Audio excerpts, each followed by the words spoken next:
Hello बच्चों, let us read the question first. Fill in the blanks. Selection of variants by dash factors forms the basis of for evolutionary processes.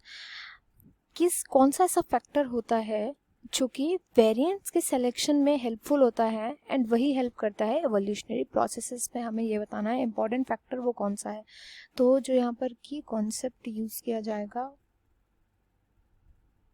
होगा evolution का. Evolution क्या होता है? तो देखो, हमारे चारों तरफ जो स्पीशीज़ प्रेजेंट है, ये स्पीशीज़ एक दूसरे से इतनी ज़्यादा डिफरेंट है. इन स्पीशीज़ के अंदर से ही ये जो डिफरेंट स्पीशीज़ है ये अराइज हुई है इन्हीं के थ्रू.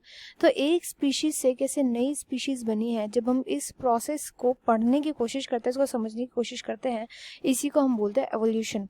कि कैसे करके स्पीशीज़ से नई स्पीशीज़ बनी, आज आकर के डिफरेंट स्पीशीज़ हमारे सामने खड़ी हैं, किस किस प्रोसेस के थ्रू ये स्पीशीज़ गई हैं, उन्हीं को हम बोलते हैं एवोल्यूशन.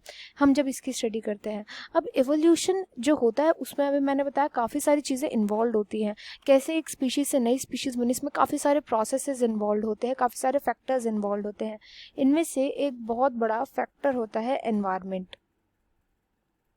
एनवायरनमेंट मतलब वो एरिया, वो हमारे आसपास का एरिया जहाँ पे हम रहते हैं.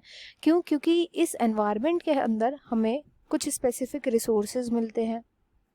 एक स्पेसिफिक क्लाइमेट होता है इस एनवायरनमेंट के अंदर, एंड कुछ ऐसी नीड्स होती हैं जिनके थ्रू हमें इस एनवायरनमेंट में सर्वाइव करना होता है. ऐसी नीड्स होती है जिनकी वजह से हम सर्वाइव कर पाते हैं इस एनवायरनमेंट के अंदर. तो जो एनवायरनमेंट होता है हमेशा एक जैसा नहीं रहता. एनवायरनमेंट जो है कंटिन्यूसली चेंज होता रहता है. एंड ये जब एनवायरनमेंट चेंज होता है तो इस एनवायरनमेंट के अंदर जो ऑर्गेनिजम्स रहते हैं, ये ऑर्गेनिजम्स भी क्या होते हैं? चेंज होते रहते हैं.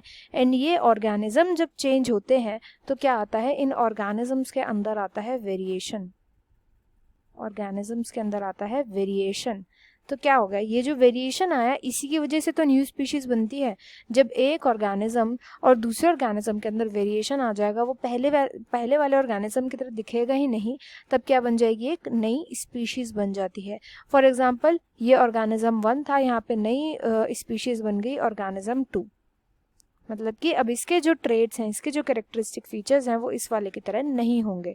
तो यहाँ पे क्या हुआ? एवोल्यूशन जो देखने को मिला हमें एक ऑर्गेनिज्म से दूसरे में, वो किसकी वजह से हुआ है?